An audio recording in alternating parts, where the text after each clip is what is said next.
Well, thank you for that kind introduction, Jill, and a big thank you to the organizers of the Toronto Global Forum for inviting me to speak today. And congratulations for putting on such a great event, given the environment we are in. You know, it's an honor and a privilege to join the best and brightest in fields as wide-ranging as government, finance, technology, energy, trade and investment, and other economic sectors. And the theme of this year's forum, Forging a Resilient Economy, is both timely and important, given the current circumstances we are all facing. And in the midst of a global pandemic, one thing is for certain: the world has changed, and government must change with it. But change in government is not always easy. It often requires a will and a drive to enable that shift. As the president of the Treasury Board and minister responsible for digital and data transformation overseeing the Ontario Digital Service, a significant part of my role through the pandemic has been transforming how our government provides services to the people of Ontario. And to do that, we're harnessing technology and innovation. We're collaborating across jurisdictions and across our province, finding new, innovative ways to transform how our government provides programs and services to the people of Ontario. We have moved swiftly and safely to meet Ontarians where they are and to support them with services at their fingertips. And let me give you a few examples. Our Ontario Together procurement web portal has helped convert more than 19,000 leads for emergency supplies into more than $880 million in supplies for our frontline heroes. Our COVID webpage, ontario.ca/COVID-19, has been visited over 21 million times, and our online self-assessment tool has enabled over 4 million people to get evaluated for testing. And our online education screening tool has been used over 1.1 million times to help students, families, and teachers stay safe and stop. So to fight this pandemic, we have and we must continue to be nimble and agile, and we need to move quickly. That's why last week, Premier Ford and I released Ontario Onwards, Ontario's COVID-19 action plan for a people-focused government. So this groundbreaking plan for the projects that will end businesses interact with government, saving them time while making government operations more efficient, with the goal of providing more convenient, more reliable, and more accessible programs and services for Ontarians. One of the plan's signature projects is a digital identity wallet. This will allow people to safely and securely keep digital versions of physical government IDs, like driver's licenses, health cards, and birth certificates, on their devices. Citizens will eventually have the capacity to undertake more transactions, access more services online. Private sector can be partners in accelerating easier and more convenient interactions for people, such as the strong privacy protections that will make sure people only share what is needed when it is needed.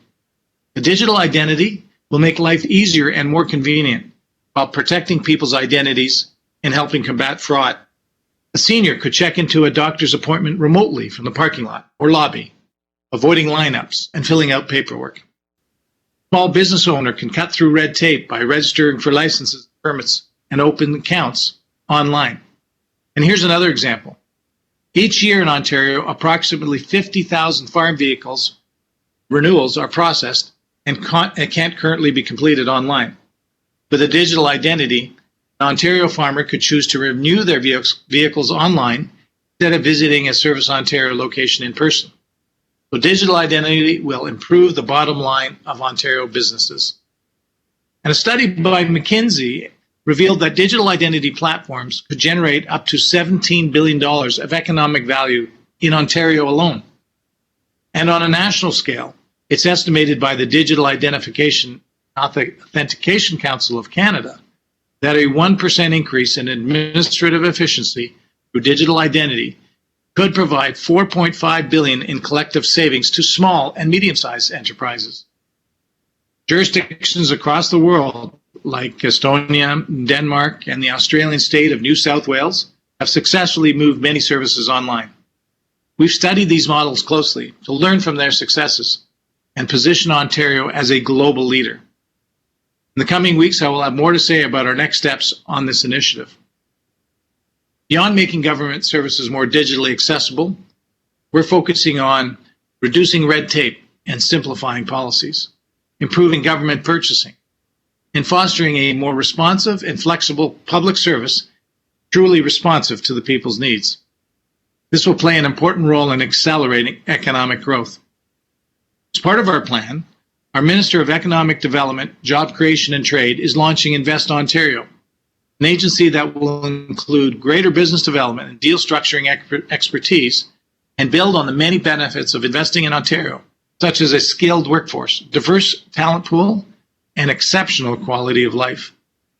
We know that a successful economic recovery means we must position Ontario as a leader on the world stage, attract investment, and create more jobs.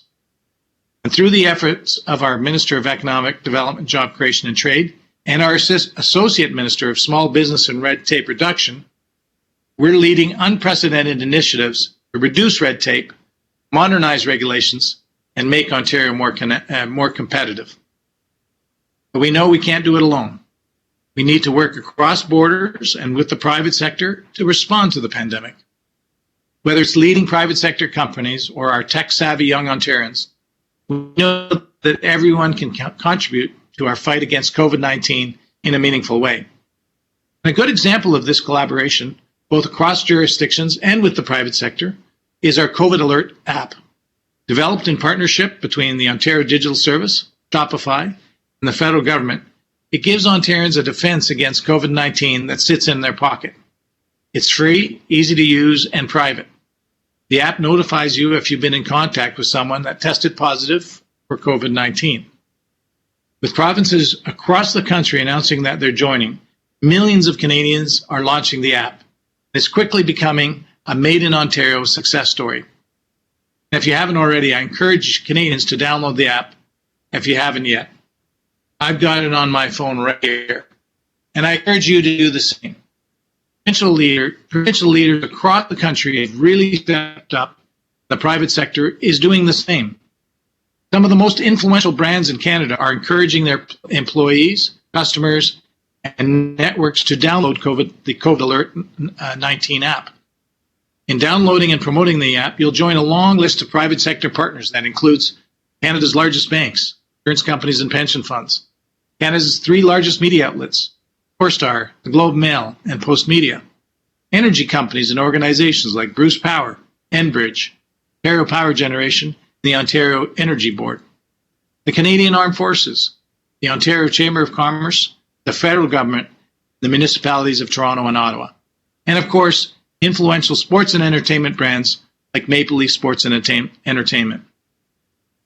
So our vision is to make Ontario the global leader in digital government, now and for future generations. Leveraging technology and innovation is the future today. The best way to ensure Ontarians continue to have safe and secure access to the programs and services they rely on. Simply put, we are building a government that works for the people how, when, and where they want, and putting them at the center of everything we do. That is what our Ontario Onwards Action Plan is about, and we can't afford to be an offline government in an online world. Thank you very much.